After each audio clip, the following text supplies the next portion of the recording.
Not to be one of those sign girlies, but like I am. And like also like, what's your sign?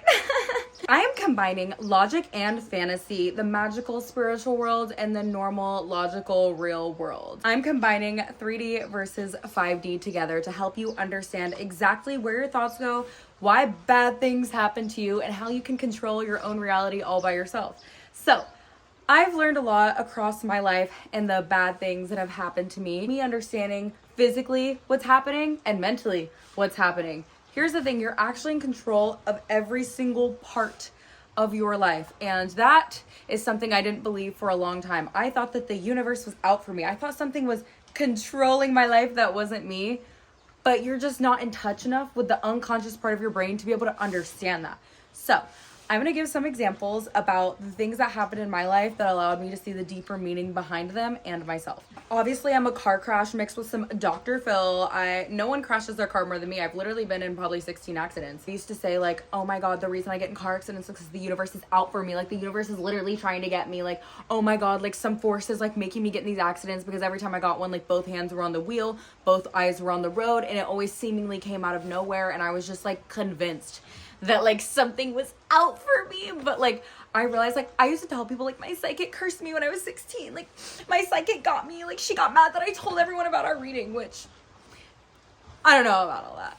But what I realized is like the reason why I've gotten in every car accident I've gotten into, even though I was paying full-blown attention the entire time, was literally because of my thoughts. It was where my thoughts were during that moment. You need to retrace your steps. Whenever something happens in your life, retrace every single thought, motion, action back to the root of what you were even doing. So the last accident I got into, for example, why was I in the car in the first place? Why did I even decide to get in the car?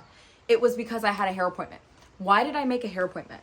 Honestly, 2 weeks prior to that hair appointment, I woke up every single day and crying because I hated myself so much and I thought I was so ugly. I was projecting fear-based thoughts and beliefs and no love onto me. I get in the car and I'm not already in a good thought frequency or thinking normal things at all. I'm thinking in an egoic high. Mentally, I was like high off the fact that like I was changing my physical appearance, which is the wrong light. That's the wrong happiness. So many people think certain things make them happy, but it's feeding the wrong parts of them, right? So I'm in a great mood for the wrong reasons. And so I'm driving, but my thoughts weren't where they should have been, right? Even though I was looking at the road, I was so focused on myself and what I looked like, I pulled out and literally crashed into the car right in front of me because I just wasn't using my brain, right? Even though I was paying attention. And see, I didn't know that. In the moment after that, I'm bawling my eyes out. I'm like, oh my God. Oh my God. And like, I can't believe I got in the car accident. Like, oh my God. Like, my life is over. Like, I totaled my car, right? And I'm not okay. Like, I'm convinced something's out for me. But when I actually went back and traced all of the thoughts and how that happened, that was a manifestation of fear. I manifested my own car accident because of where my thoughts were. Those were not love-based thoughts, you know? I would have never gotten in that car accident had I not been so insecure and showing myself so much hatred, you know? I got a speeding ticket literally 2 weeks before, and when I got my speeding ticket, I was trying to think, okay, where were my thoughts during that moment? What was I thinking when I got pulled over? If you don't look for the deeper meaning behind bad things that happen to you, you're going to keep repeating the cycles, which is why I've been in so many accidents, because I never got to the root of why I was getting in accidents. I wasn't paying attention to the road or the fact that there was a trooper or anything, because I was focusing on how I felt rejected. Rejection is a fear-based thought.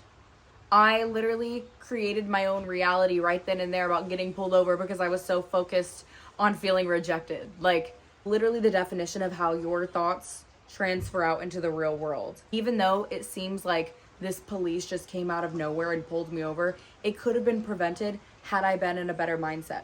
For example, people get road rage because of other emotions going on. When I'm on the road and I feel myself about to get road rage, I question myself and I'm like, hey, why are you in a rush?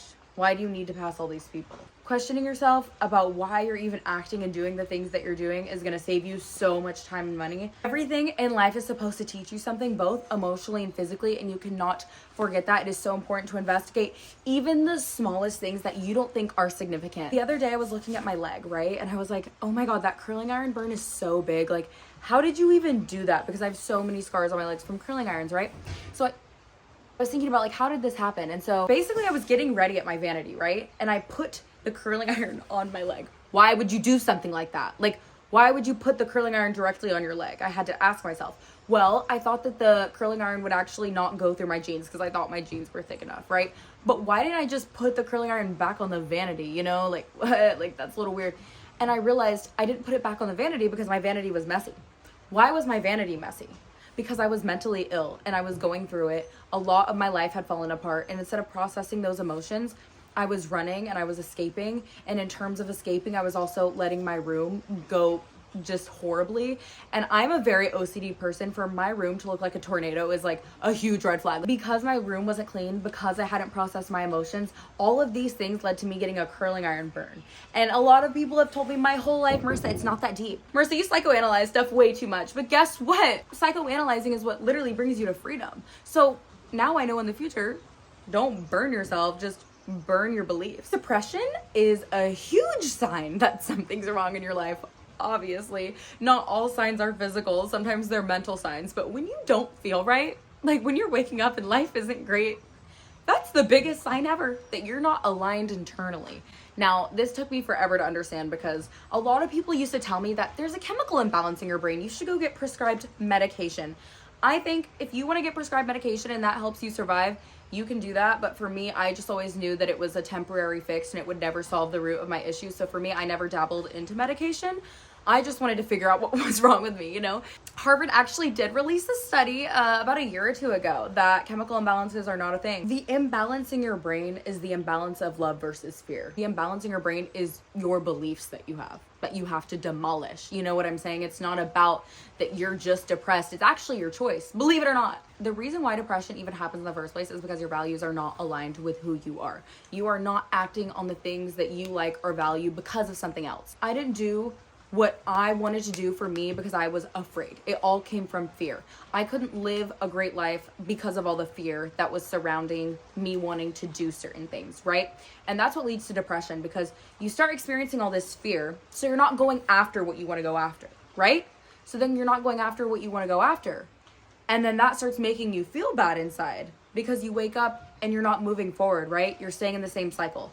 We need to evolve and grow. If you're staying in the same cycle every single day, life isn't going to be fun. That's not an adventure. Like, that's like a simulation, you know, just doing the same thing every day. Like, how is that fun? It's not. That's why you're depressed.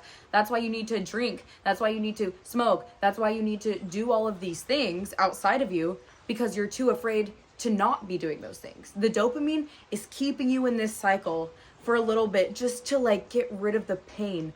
But once you understand that all that pain that you're trying to cover is just all fear, you can start slowly but surely releasing it out. Don't do it quick. I cannot reiterate that enough. I literally just take your time with it. Take your time with it. Don't rush into it. Do small steps every single day and really just deep introspection. You have to find out what your values are in the first place. What literally do you value in this world? I figured out what my values were by basically like going back in time in my memories and in my camera roll and looking to see like what were my happiest moments in life and what was I doing. I realized I value connecting with others. I'm obsessed with talking with people. I love to know what anyone's been through, what their life experience is. I value knowledge. I value growth. A lot of people get caught up in the physical world and they think, well, this job was fun or I liked dating this person. But they're not asking themselves what were the feelings behind what those things brought you. It's not about that specific situation. It's about how you felt with that. So once you identify your values, you will be able to live more of a free life. Literally every single bad hardship, emotion, physical thing that's happening in reality is all connected. You're going to realize you're the problem. It's not life happening to you. You're actually in control, but you're just not aware of where your thoughts are and where that energy is going because our thoughts have so much power and energy. The universe out here is made of energy. Our physical tactile items are made out of energy, but our body and our thoughts are too. So when something happens, the energy has to pass through from the physical world into us. That is how energy moves, right? But just remember, you have to be in control of how the energy moves. You get to decide. Stop saying this happened to me. This is happening for you. This is happening because of you. It's not happening to you. You are not a victim. If you are not a child, you are not a victim to anything or anyone. You have to rise up, take responsibility for your life, take responsibility for every single good or bad thing that's ever happened to you. And that is when you will be free. You cannot blame other people. You cannot blame other things. You cannot blame life. Life is bad. Life is good. No, life is what you make it. Life's what you make it, so let's make it rock. You can change your style and you can change your jeans. You can learn to fly and you can chase your dreams. I am literally someone who used to wake up every day and dread life. I used to wake up every day and pray that God would just kill me already. Like, I cannot explain the depth of the darkness that has permeated out of me my entire life. I was embarrassed to admit that I was broken. Anything is literally possible. Like, I say that all the time, but like, it's true. Like, actually anything's possible. Like, you can do whatever you want, whatever you desire. It will come freaking true. You just have to dream and dream and dream. It's all inside your thoughts. It all starts inside the mind. That is where you have to begin. Because I kind of have just been like researching random stuff for like the last 6 years and just kind of learning as I'm going, but life's a beach, don't dive too deep.